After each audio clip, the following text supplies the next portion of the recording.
The Benjamin Dixon Show is only possible with listener support. Go to www.thebenjamindixonshow.com to register for our blog and join the Progressive Army.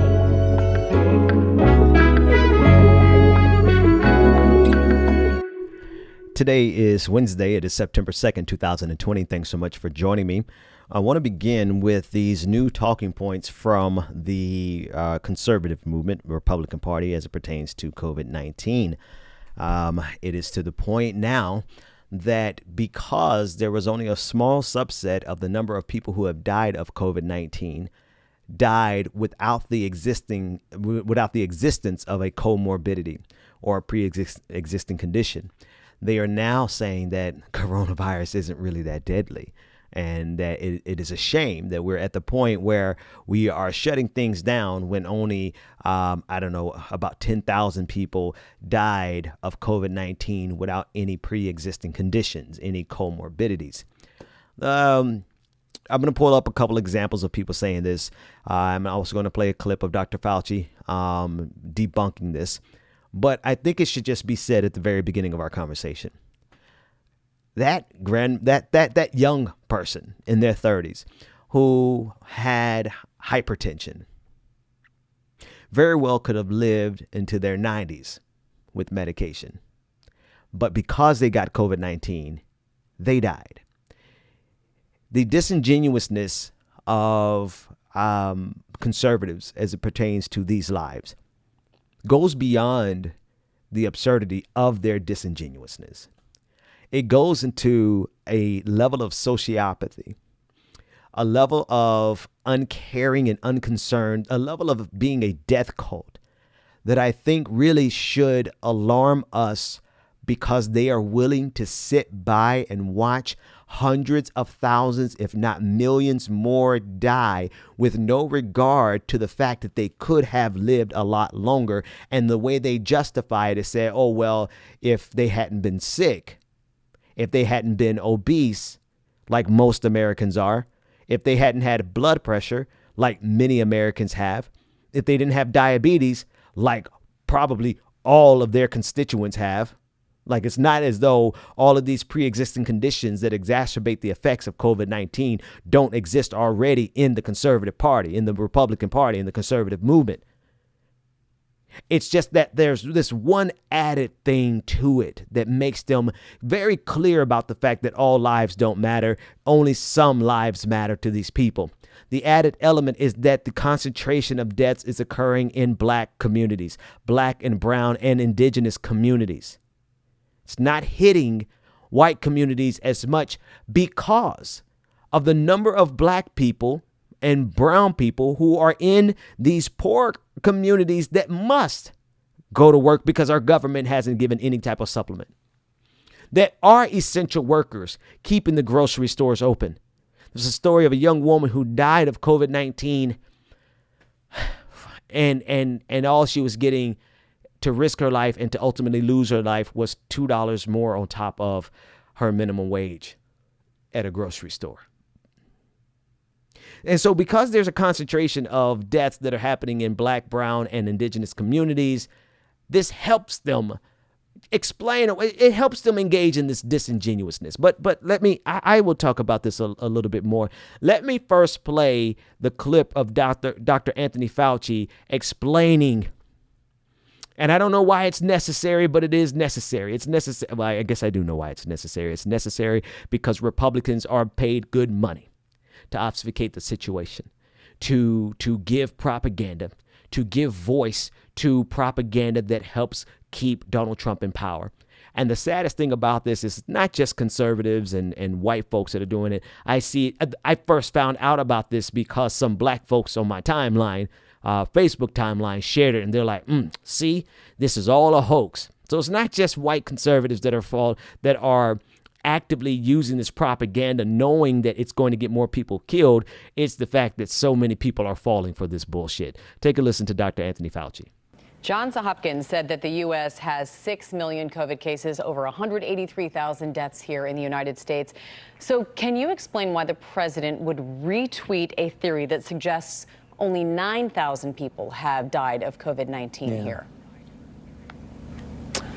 Well, the CDC came out with a statement which really did reflect the reality that, in fact, if you look at the people who died of COVID disease, the point that the CDC was trying to make was that a certain percentage of them had nothing else but just COVID. That does not mean that someone who has hypertension or diabetes who dies of COVID didn't die of COVID-19. They did. So the numbers that you've been hearing, the 180,000 plus deaths, are real deaths from COVID-19. Let not be any confusion about that. It's not 9,000 deaths from COVID-19. It's 180 plus thousand deaths. All right, so those are the facts, but that does not stop the propagandists from doing what they do. Dinesh D'Souza, who is one of the preeminent propagandists for the conservative movement here, this fascistic death cult of a conservative movement, this is what he said on Twitter. He said, quote, if it's true that fewer than 10,000 people have died from coronavirus alone and all the other reported deaths were comorbidities, it follows that this virus by itself is far less lethal than the flu, and we have been victimized by an unconscionable scam. So just really pretty much to hell with all the people who literally could have lived into their 90s, with blood pressure medication. To hell with all the people who were morbidly obese or obese and could have lived with medication or losing some weight into their 90s.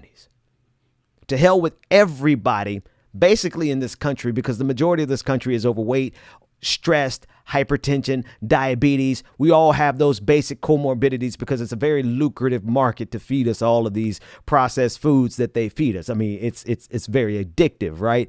Right. Never mind the people who have compromised, they have compromised immune systems because they inherited it. They were born with it. Right. Just absolutely F you to all the people who would still be alive today if not for COVID-19. And if not for the ridiculous politicization of COVID-19 that's still happening, and still they want to open up the football games. They want to send people out to football games. They want to send people out to school, into these incubators, into these petri dishes that kids always bring home viruses. They want to do all these things that are going to get even more people killed. I swear on everything. When this thing is over, y'all pray for me to not catch a charge, because they are killing people. They are killing people. Their ignorance and their indifference and their politics, they are killing people. And if they had their way, they would get even more people killed. This is just as bad as the flu. 180,000 people are dead. And still they want to compare it to the flu. Why? Because it helps Donald Trump. That's all it is. It helps Donald Trump. It helps the conservative agenda. It helps them. It helps their narrative. That's it. There is literally no other reason for them to put so many people's lives at risk except for the fact that they feel it's going to hurt them in November. And so they would rather make this some type of fictitious scam, some type of pandemic, in order to cast enough doubt in the minds of people who aren't paying attention, people who are paying too much attention, in that they're paying attention to conspiracy theories, and they think that the vaccine from this is going to be laced with the mark of the beast. And so all of these ignorant type of suspicions that are verified, that are confirmed falsely by social media, by YouTube. Everybody wants to listen to somebody. They would rather listen to somebody on YouTube than to Dr. Anthony Fauci, who's been doing this since 1984, who is the leading epidemiologist probably on the face of the planet. But they want to listen to somebody who got their PhD from a mail-in university. And or somebody who wants to confirm to their suspicion that there's something inside of the mask. Like they take out the mask and say, look at this this is a tracer. This is how they track you. And Republicans know that level of unfortunate thinking is the nicest way that I could put it, exists across the country, and it's easily played into. They know this because of how successful the QAnon movement is.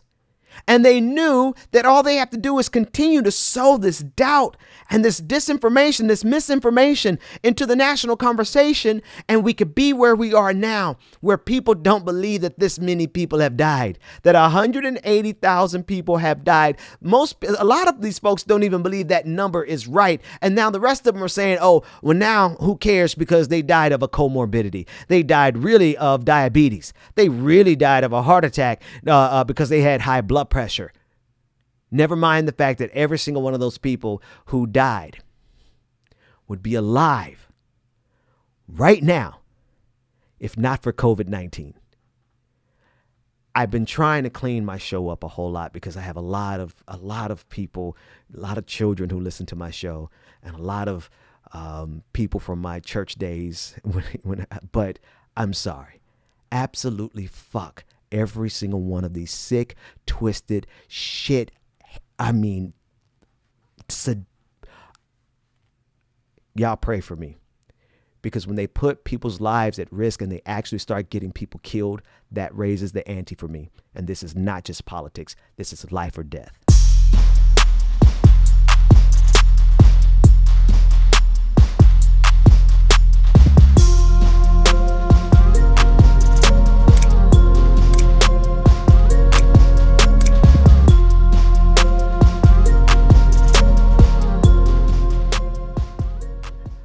All right, let's shift gears a little bit.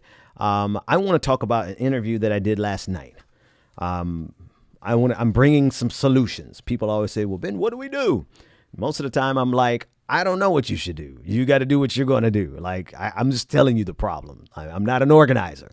I'm an information warfarer.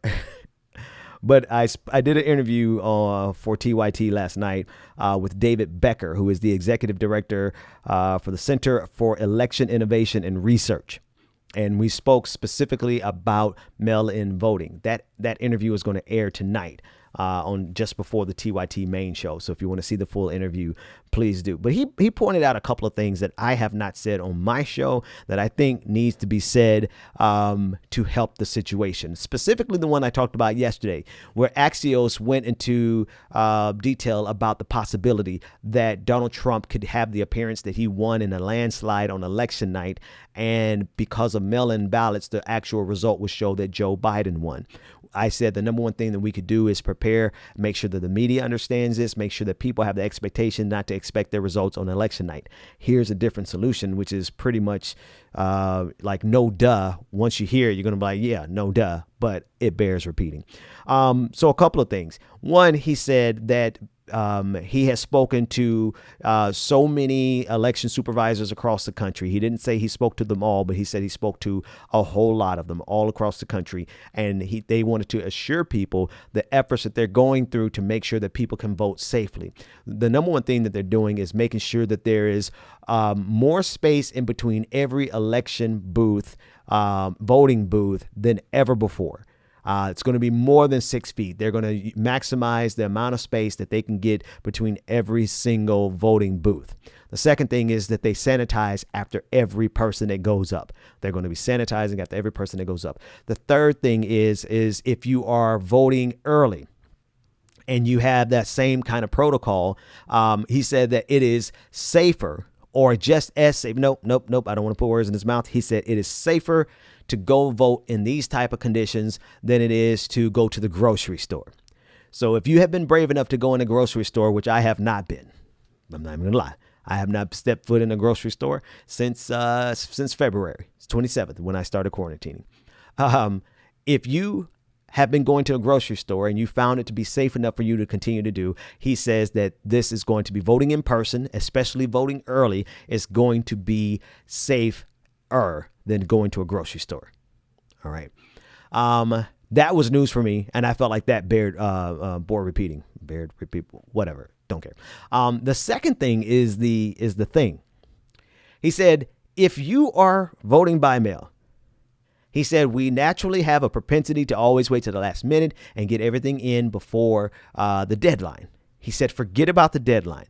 He said, if you wait until the deadline, it is a high likelihood that your vote will not be counted before everything is said and done. He's just, period. Don't have the expectation that your vote is going to be counted if you wait to have it postmarked by election day. At that point, you are contributing to the possibility that Donald Trump could have an appearance of victory on election night, but then a week later, Joe Biden wins because all the mail-in ballots are counted. And that is the perfect nightmare scenario for us to go to war with ourselves, because we have a sadistic megalomaniac in the White House who's more concerned with his ego than he is about preserving our union.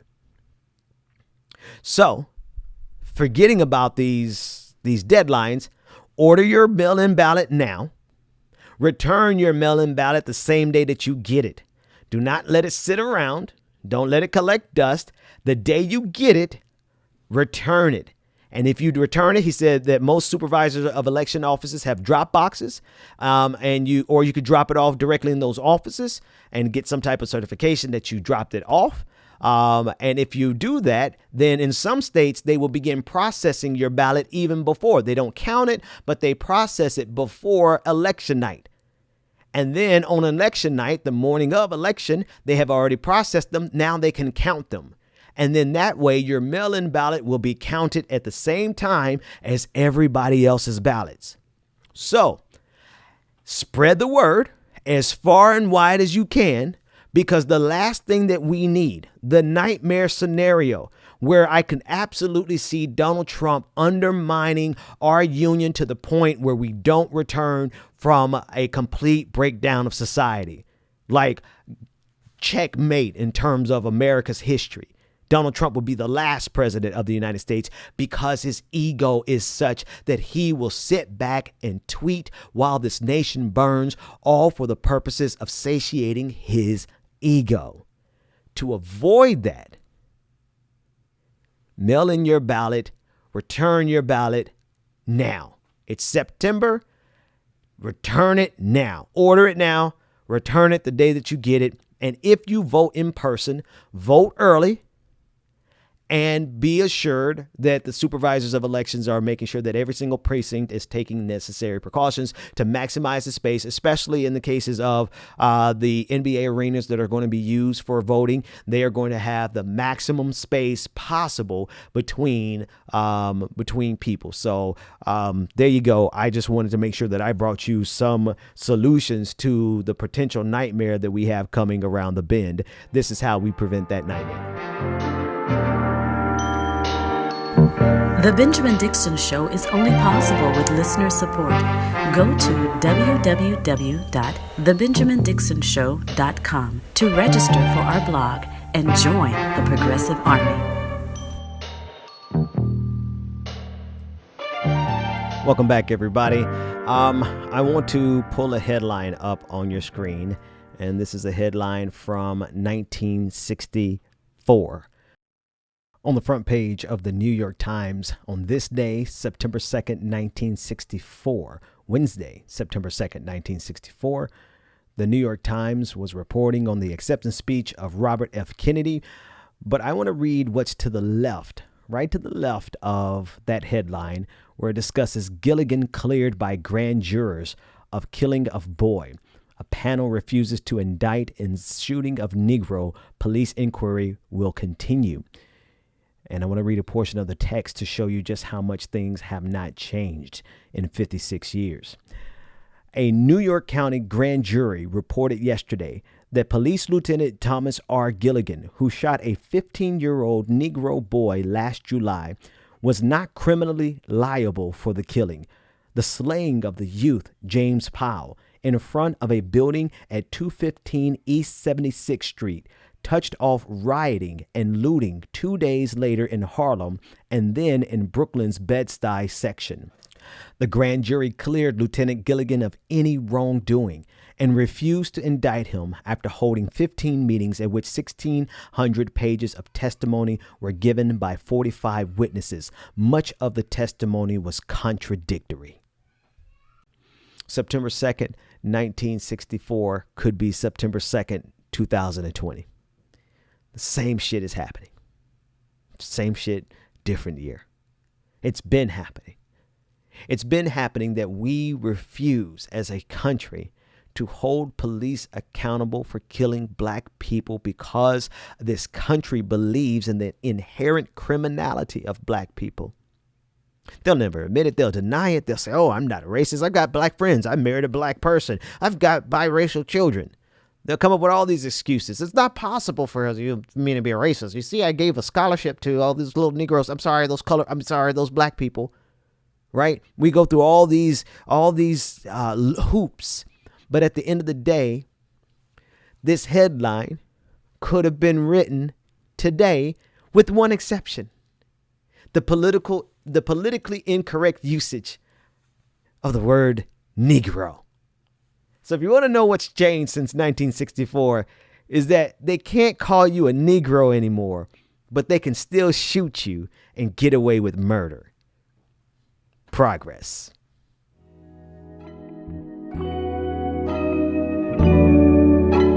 Go to www.patreon.com/The BPD Show and get twice the content and unfiltered interviews without any of the commercial interruptions. And here we go. At this point in every single episode, I'd like to take a minute to thank the people who make the show possible, our patrons.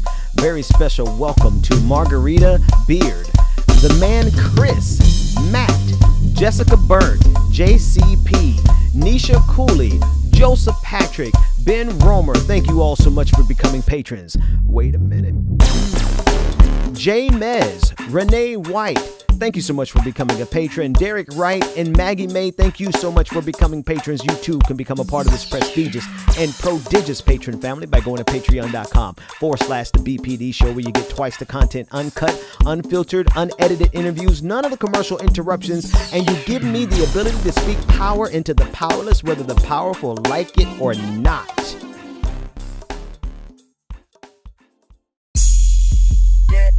Welcome back to The Benjamin Dixon Show. Visit us online at thebenjamindixonshow.com.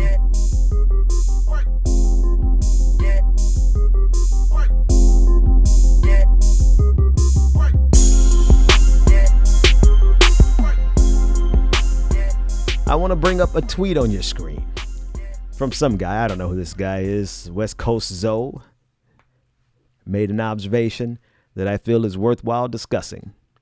Now, to be fair to whoever came up with this thought, originally it went viral, semi-viral. They just didn't piece it together right. I'm sorry. I'm just giving you the difference between a super viral tweet and a non-super viral tweet is how succinctly you can make your sentence. Never leave the meat of your tweet for the follow-up tweet. Completely and absurdly besides the point. Forgive me. It's just kind of Twitter's my thing. This was the version of the tweet that I was hoping someone would send. I was tempted to send it out myself, but I'm like, I don't want to steal somebody else's idea and just say it better and get all clout, So I just didn't say it at all. But lo and behold, this man stole some clout. But that's besides the point. Okay. What I have to talk about is so serious that I should be ashamed of myself of even giving that prelude to this. So let me start again. Welcome back, everybody. It's, you know what? I'm not even going to do this story right here. I'm going to pause. I'm going to go to another story, and then I'm going to come back because this story deserves all the seriousness that I could give it, and I was just acting like a moron. So let me just go to my folder real quick. Hang on. Let me look. What other story do I have in here? Okay, here we go. I can talk about this shit. I'm going to bring up a separate tweet for you. This is a tweet from Courtney Perella. And she is a surrogate she's a deputy national press secretary for Trump 2020. And she tweeted out the following of her being in Florida supporting Laura Loomer. Now, you don't know who Laura Loomer is, probably. Most of you won't know who she is. I know who she is, exactly who she is, because she came up in these commentary spaces, but as a conservative, as an Islamophobe, as a white supremacist, someone who is directly Nazi adjacent, if not a Nazi herself. She would deny being a Nazi, but whatever, that's besides the point. Her work speaks for itself. I'll pull up a couple of her tweets so that you can see exactly who this person is that Donald Trump is supporting. Donald Trump sent his deputy national press secretary to her campaign rally. And this is what Courtney Perella said. She said, Laura Lee Trump visited. I'm sorry. I got it wrong. It wasn't Courtney Perella who went. It was Laura Lee Trump who went. Visited our hardworking volunteers in Boca Raton. These volunteers are knocking, making calls, training new volunteers, all to spread the president's record of success with their fellow Floridians. And in the picture is Laura Loomer. Laura Loomer is an Islamophobic, fascistic, white supremacist. Here's why this matters. I don't care about the hypocrisy. What I care about, and you can see Laura Loomer's banner back there. So they're there together. Spare me the specifics. Oh, we weren't there specifically to help Laura Loomer. She just happens to be in the picture and we see her signs back there. We have just come through a week where Donald Trump and his supporters have, and Fox News and the entire conservative hermetically sealed bubble, right? They have been demanding that Joe Biden and the Democrats disavow the far radical left Antifa socialist violent rioters. And yet they have posted pictures of them associating with one of the vilest, Islamophobic, hate-filled, xenophobic, racist, white supremacists in the game. Now, if you want to add insult to injury, it's the fact that Laura Loomer is running for office and won the Republican primary down there in Florida. So not only is she getting support from Donald Trump, but she's getting support from Republicans in her district in Florida. But they're trying to demand that we disavow protesters because they so choose to label those protesters as rioters, and they so choose to label anyone. They absolutely label Joe Biden as an Antifa socialist. It is the asymmetry in our American politics that will ultimately destroy us, either destroy us collectively as a nation, or very specifically destroy the left movement in this country, because they are free to get away with anything. Literally, we saw one of their supporters murder 2 protesters last week. They didn't say a word. They didn't condemn it. Not only that, they supported him to the tune of $300,000 now that they have raised. The president of the United States defended him from the White House, from his bully pulpit in the White House. And then when one of their supporters got killed, and we don't even know the circumstances, we don't even know if it was friendly fire. We don't have any details, but they screamed to the top of their lungs that this is an example of the violence that comes from the left. Never mind that Kyle Rittenhouse had just killed 2 somebodies and shot a third. The third person had to lose their arm. They did not say a word. Not only did they not say a word, but they celebrate this guy. I want to bring up another tweet on your screen. I just want you to see that this is another candidate for Congress. This is a Republican candidate for Congress, and this is what the person said with regard to Kyle Rittenhouse. And I just need you to really see this, because this is the asymmetry. While they have us apologizing, while they have us apologizing for simply protesting, this is what they are electing into office. Deanna Lorraine, she's a candidate for Congress. She said, "We need more young people like Kyle Rittenhouse and less like Greta Thunberg, who's been advocating for climate justice." I didn't realize I was out of time. Patrons, stay tuned. Everybody else, I will see you next time. The Benjamin Dixon Show is only possible with listener support. Go to www.patreon.com/The BPD Show and support The Benjamin Dixon Show. If you like this episode, be sure to share, like, and subscribe.